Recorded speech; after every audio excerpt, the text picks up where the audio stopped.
कार्तिक मास को हिंदू धर्म में मासों का राजा कहा जाता है। ये महीना भगवान विष्णु और तुलसी माता की भक्ति के लिए पवित्र समय है। स्कंद पुराण और पद्म पुराण में कार्तिक मास को मोक्षदायी मास बताया गया है। यहाँ दीपदान, कार्तिक स्नान और तुलसी पूजा से जीवन में सुख शांति आती है। आइए शुरू करते हैं हम चौथा अध्याय। कार्तिक मास के महत्व को सुनने मात्र से ही जन्म जन्मांतर के पाप धुल जाते हैं और भगवान की असीम कृपा प्राप्त होती है।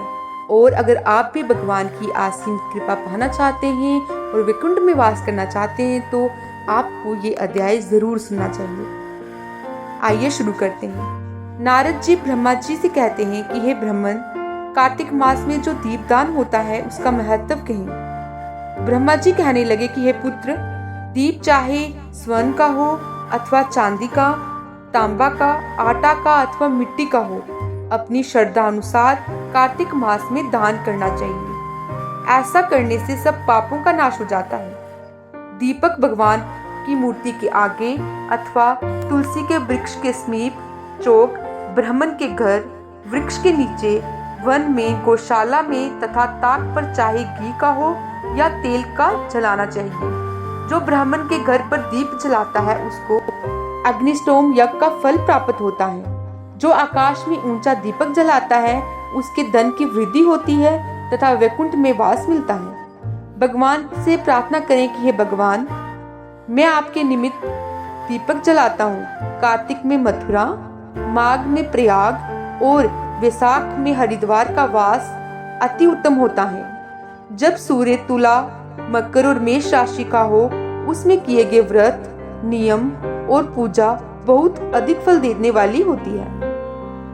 इन मासों में अच्छे कर्म करने से पापों का नाश हो जाता है, जैसे सूर्योदय से अंधकार, व्रत से पर्वत, गरुड़ के बेर से सर्प, पवन से मेघ, ज्ञान से दुख, सिंह के बेर से मृग, वैसे ही मथुरा के दर्शन से सब पाप भाग जाते हैं। कार्तिक मास में स्नान, जागरण, दीपदान, तुलसी सेवन, भगवान के मंदिर में कीर्तन, झाड़ू आदि लगाना, भगवान की कथा सुनना, कीर्तन कराना सब ही अच्छे फल देने वाले होते हैं। अंत पूर्व जन्म के पापों का नाश करने के लिए कृच्छ व्रत इत्यादि करने उत्तम है। इतनी कथा सुनकर नारद जी पूछने लगे कि हे ब्राह्मण, पूर्व जन्म के पाप कैसे जाने जा सकते हैं। ब्रह्मा जी कहने लगे कि हे पुत्र, ब्रह्म हत्यारा, क्षय रोगी, गुरु स्त्री गमी, कुष्ठी और सोने की चोरी करने वालों के नाखून खराब हो जाते हैं और मंदिरा पीने वालों के दांत खराब हो जाते हैं। इस प्रकार पूर्व जन्म के पापों से मनुष्य पहचाना जाता है। ये सब दान, तपस्या और कृच्छ व्रत आदि से निवारण होते हैं। आप कृच्छ व्रत आदि कहते हैं एक समय भोजन करने के बाद कृच्छ 3 दिन सायंकाल और 3 दिन प्रातःकाल भोजन करने से अतिकृच्छ तथा सायंकाल में 22 ग्रास और प्रातःकाल में 26 ग्रास अथवा 24 ग्रास खाने से भी अतिकृच्छ व्रत कहा गया है। 3 दिन प्रतिरोज खाएं और 3 दिन उपवास करें, ये भी अतिकृच्छ होता है। सायंकाल में 1 ग्रास और प्रातःकाल में 1 ग्रास और 2 दिन में बिना मांगा हुआ तथा 2 दिन तक उपवास, ये कृच्छार्थ व्रत कहलाता है। 21 दिन तक केवल दूध या पानी पीते रहें, ये कृच्छाति कृच्छ व्रत कहलाता है।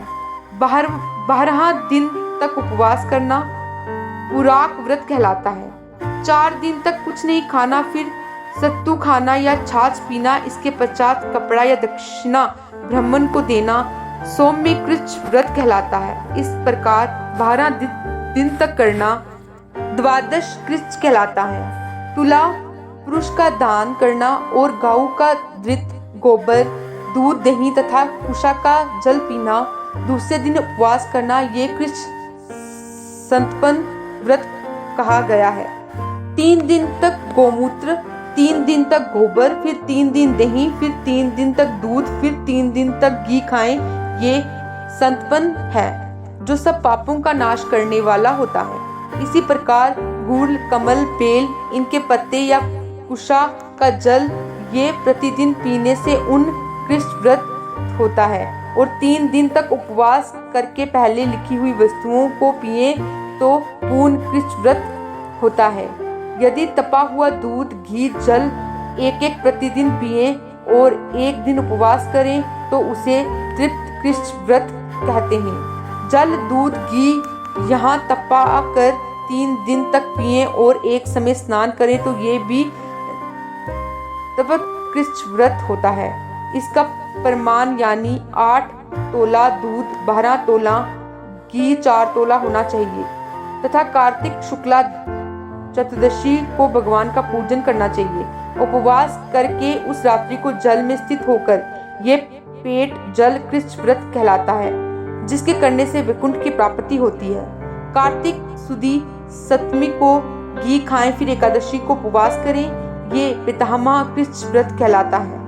इस प्रकार पितामह कृष्ण व्रत करके दिन में भगवान कृष्ण का पूजन करें तो वह तीनों लोकों में पवित्र होकर वैकुंठ को प्राप्त हो जाता है। कार्तिक सुदी अष्टमी से 3 दिन केवल दूध पिए, फिर नवमी में 3 दिन उपवास करें। ये महेंद्र कृष्ण व्रत करने से दुर्लभ वैकुंठ का वास होता है। 3 दिन तक अन्न खाएं, फिर 3 दिन तक उपवास करें। ये भी पत्र पंचक व्रत कहलाता है तथा इसको वैष्णव कृष्ण व्रत भी कहते हैं। जो मनुष्य एकदम से पंचमी तक केवल दही खाए, फिर एकादशी तथा द्वादशी को भगवान का पूजन करें, ये यासक कृष्ण व्रत होता है। इसके श्वेत द्वीप का वास मिलता है, जो शुक्ल पक्ष की एकम से प्रतिदिन 1 ग्रास बढ़ाता है और कृष्ण पक्ष में 1 ग्रास कम करता है तथा अमावस को कुछ नहीं खाता। ये चंद्रयान व्रत कहलाता है। 1 ग्रास 2 तोले या अच्छी तरह से मुंह में आ जाए इतना होता है। कृष्ण पक्ष की आदि से और 14 को 5 ग्रास भोजन करके किसी प्रकार एक पक्ष में 240 ग्रास पूरे करता है। ये भी चंद्रयान व्रत कहलाता है। जो गो के चारों स्तनों का दूध पीता है, फिर 7 दिनों तक 2 स्तनों का और फिर 6 दिनों तक 1 स्तन का दूध पीता है और फिर 3 दिनों तक केवल वायु भक्षण करे, ये सोमपान नाम वाला व्रत सब पापों का नाश करने वाला होता है। गेहूं तथा चावल की कांजी, दही, दूध, घी, पानी और पंचगव्य ये सब चीजें नियम पूर्वक कार्तिक के मास में खाने से सप्ताक्ष कृष्ण व्रत होता है। इसको करने वाला मनुष्य विष्णु लोक को प्राप्त हो जाता है। बेल, प्लाश, गुड़ का काढ़ा और गर्म दूध पीकर एकादशी को व्रत करने वाला द्वादशी को पारण करे तो वैकुंठवासी होता है। जो आदमी कार्तिक सुदी सप्तमी, अष्टमी, नवमी और दशमी को जल कमल को खाए, फिर एकादशी को उपवास करे तो इस लक्ष्मी व्रत को करने से मनुष्य लक्ष्मी का पात्र होता है। इसको करने वाले भगवान के वैकुंठ लोक को प्राप्त होते हैं। प्रांत काल में 4 और सायंकाल में इसको खाने से शिशु चंद्रयान व्रत कहलाता है। कार्तिक सुदी 14 को विधि पूर्वक ब्रह्म क्रूच व्रत तथा गौरी का पूजन करना चाहिए। इसकी विधि कहते हैं।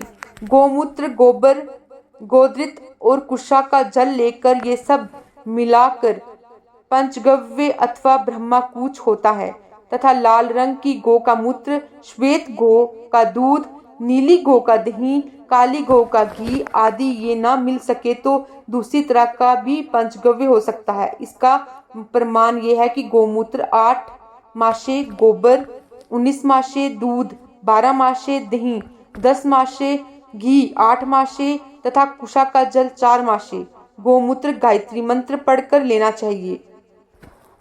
यदि स्त्री व्रत करे तो अपने पति की आयु कामना के अर्थ भगवान की प्रार्थना करे। दिन भर भोजन नहीं करना चाहिए। आंवला या तुलसी का पूजन करना चाहिए। व्रत समाप्ति के निमित्त ब्राह्मण को गोदान करना चाहिए। इस प्रकार इन कृष्ण आदि व्रत के करने वाले भगवान को अति प्रिय होते हैं और वह परम पद को प्राप्त हो जाते हैं।